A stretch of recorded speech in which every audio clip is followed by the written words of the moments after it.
Shalom Bapak Ibu, Saudara dan Saudari yang Tuhan Yesus kasihi. Selamat pagi untuk kita semua. Apa kabarnya di hari ini? Saya percaya kita semua di dalam keadaan yang baik dan di dalam kekuatan yang baru. Tentunya kita bersyukur kepada Tuhan untuk penyertaannya di sepanjang malam yang berlalu. Dan puji Tuhan, hari ini Jumat tanggal 3 Juni 2022 kita bisa melewati doa dan puasa, dan sekarang kita sudah memasuki hari yang ke-8. Itu berarti masih ada 2 hari lagi kita akan memaklumkan doa puasa kita sampai kita akan menikmati dan merayakan hari pencurahan Roh Kudus yang disebut hari Pentakosta. Tentunya kita memiliki rencana apa yang akan kita lakukan di sepanjang hari ini. Dan sangatlah tidak menyenangkan apabila rencana kita tidak berjalan dengan baik. Namun kita harus tetap percaya Bapak Ibu. Di balik kegagalan yang kita hadapi, pasti ada rencana dan maksud baik dari Tuhan. Kuncinya adalah tetaplah bersandar, tetaplah berharap. Itu berarti kita merindukan pertolongan Tuhan di dalam kehidupan kita terjadi. Dan tentunya kita bertekun di dalam kasih karunia-Nya untuk menikmati berkat-berkat-Nya. Oleh karena itu, pada hari ini sebelum kita masuk di dalam pujian dan renungan firman Tuhan, mari kita berdoa. Bapa di dalam sorga, terima kasih ya Tuhan untuk pagi hari ini.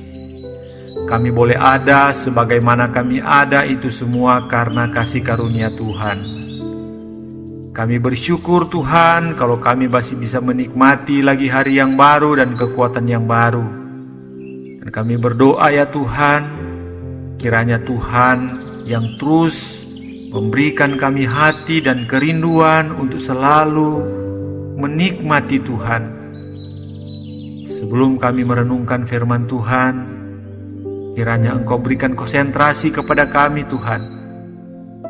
Biarlah firman Tuhan ini boleh menjadi makanan rohani yang menjadi dasar untuk apa yang kami lakukan di sepanjang hari ini.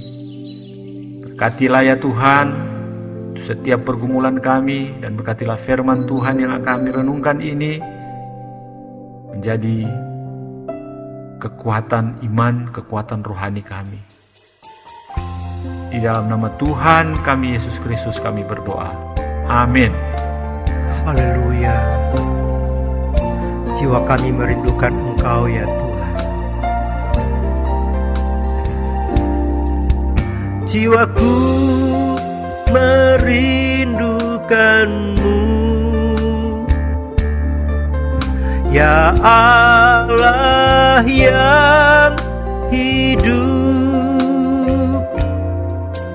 Jiwaku haus kepadamu, ya Allah yang hidup. Ku bersyukur kepadamu, sumber pengharapanku,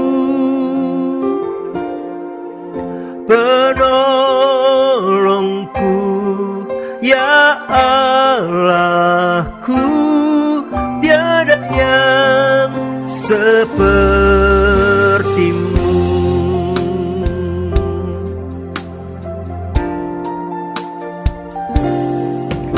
Jiwaku merindukan-Mu, ya Allah yang hidup. Jiwaku haus kepadamu, ya Allah yang hidup. Ku bersyukur bersyukur kepadamu, sumber pengharapanku, penolongku, ya Allahku, tiada yang sepertimu.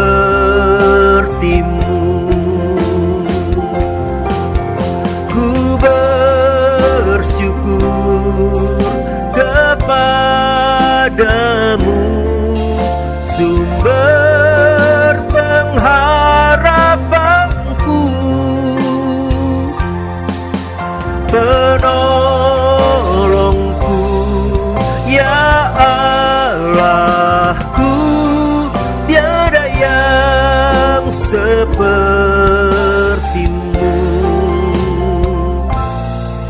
tiada yang sepertimu,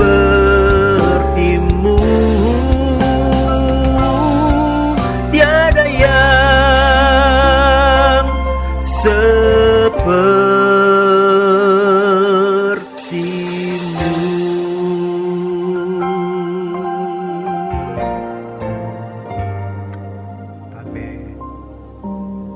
Bapak, Ibu, Saudara yang dikasihi oleh Tuhan kita Yesus Kristus, pembacaan firman Tuhan yang akan kita bacakan di pagi hari ini terdapat di dalam Yesaya 40 ayat 28b sampai ayat 31. Demikian firman Tuhan. Tuhan ialah Allah kekal yang menciptakan bumi dari ujung ke ujung. Ia tidak menjadi lelah dan tidak menjadi lesu, tidak terduga pengertiannya. Dia memberi kekuatan kepada yang lelah dan menambah semangat kepada yang tidak berdaya. Orang-orang muda menjadi lelah dan lesu, dan taruna-taruna jatuh tersandung. Tetapi orang-orang yang menanti-nantikan Tuhan mendapatkan kekuatan baru. Mereka seumpama Raja Wali yang naik terbang dengan kekuatan sayapnya. Mereka berlari dan tidak menjadi lesu. Mereka berjalan dan tidak menjadi lelah. Bapak, Ibu, Saudara-saudara yang dikasihi oleh Tuhan kita Yesus Kristus, tema dari perenungan firman Tuhan berjudul Merindukan Tuhan senantiasa di dalam hidup kita. Siapa yang bisa lepas dari kesulitan dan pergumulan dalam hidup? Tidak ada seorang pun. Orang Israel juga mengalami pergumulan yang berat. 1 abad sebelum kejatuhan Yehuda, Nabi Yesaya telah mengingatkan melalui nubuatan bahwa mereka akan berada dalam kesulitan. Namun Yesaya kemudian mengatakan jangan takut. Dia kemudian memberitakan nubuatan, berita penghiburan dan janji pertolongan Tuhan untuk umatnya yang menjadi jaminan yang akan mereka alami di depan. Ayat ini menjadi penghiburan dan pengharapan umat Tuhan di tengah-tengah duka cita yang menimpa, termasuk kita semua yang percaya kepadanya. Kemanakah kita mendengar, menyendengkan telinga kita dalam situasi sulit yang kita hadapi? Kemanakah kita memandang dalam situasi sulit yang kita hadapi? Jawabannya hanya satu, Bapak Ibu. Hanya kepada Tuhan. Apa yang harus kita lakukan setelah mendengarkan suaranya dan memandang kebesaran Tuhan? Seperti firman Tuhan yang kita baca tadi, nantikanlah Dia. Orang yang menantikan Tuhan mendapatkan kekuatan baru.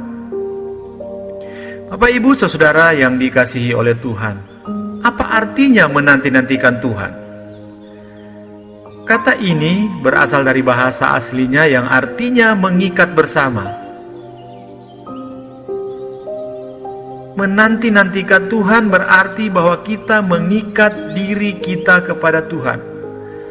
Menanti-nantikan Tuhan berarti kita mempercayai Dia dan mempercayakan hidup kita kepadanya. Menanti-nantikan Tuhan berarti meletakkan diri kita kepadanya, sebagaimana gambaran carang yang melekat pada pokok anggur di dalam Yohanes 15 ayat 4 dan 5.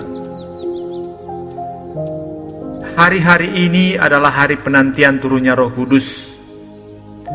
Mari arahkanlah fokus kita dalam menyambut kehadirannya yang sudah datang dan menyertai kita dalam iman, pengharapan, dan kasih. Meski di tengah berbagai tantangan, persoalan, dan kesulitan yang membayang-bayangi kita. Marilah kita menjadikan ini sebagai suatu masa penggenapan dari penantian kita kepada Tuhan, di mana kita menanti-nantikan campur tangannya. Meskipun harus berlari, kita tidak akan lesu, dan meskipun kita harus berjalan, kita tidak akan lelah. Bapak, Ibu, saudara, dan saudari yang dikasihi oleh Tuhan, cara terbaik untuk menantikan pertolongan Tuhan adalah nantikanlah Dia dengan passion, atau kerinduan yang mendalam untuk selalu ingin bersamanya. Kita tak bisa menolak masa sulit ini, tetapi kita masih bisa memilih untuk mendengar dan peka dengan suara Tuhan, yaitu melalui firman-Nya. Kita masih bisa memilih untuk tetap menaruh harapan kita kepada firman-Nya. Kita masih bisa memilih untuk mengasihinya dan tetap melekat padanya. Benar Bapak Ibu Saudara, bahwa adanya kesulitan kadang membuat kita menjadi rapuh dalam ketidakpastian karena faktor kemanusiaan kita yang lemah dan tak berdaya.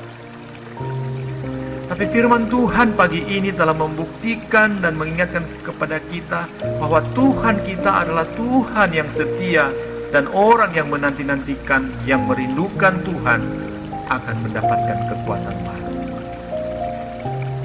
Dia sanggup menolong kita Bapak Ibu. Efesus 3 ayat 20 mengatakan, bagi Dialah yang dapat melakukan jauh lebih banyak daripada yang kita doakan atau pikirkan, seperti yang ternyata dari kuasa yang bekerja di dalam kita. Bagi Dialah kemuliaan di dalam jemaat dan di dalam Kristus Yesus turun-temurun sampai selama-lamanya. Puji Tuhan. Kiranya firman Tuhan di pagi hari ini memberkati kita, supaya iman kita tetap teguh dan kuat di dalam Dia. Amin. Mari kita berdoa. Bapa di dalam sorga, terima kasih Tuhan untuk renungan firman Tuhan yang boleh kami renungkan di pagi hari ini. Biarlah firman Tuhan ini memberikan kami kekuatan dan pengharapan, karena kami percaya kepada janji-janji-Mu Tuhan, bahwa Tuhan tidak membiarkan kami sendiri. Tuhan dekat dengan kami. Oleh karena itu kami terus merindukan Engkau Tuhan, menanti-nantikan Engkau Tuhan di dalam hidup kami, dalam hati kami. Kami tetap kuat karena Engkau ada di dalam hidup kami, dan kami terus merindukan itu. Jiwa kami terus merindukan Engkau Tuhan. Terpujilah Engkau Tuhan Yesus. Kiranya sepanjang hari ini ada penyertaan Tuhan di dalam kehidupan kami. Hikmat bijaksana dan segala keputusan yang kami putuskan biarlah bersandar hanya kepadamu. Terpujilah Engkau. Hanya di dalam nama Tuhan kami Yesus Kristus kami berdoa. Haleluya. Amin. Ku bersyukur kepadamu, sumber pengharapanku, penolongku, ya Allahku, tiada yang sepertimu, tiada yang sepertimu,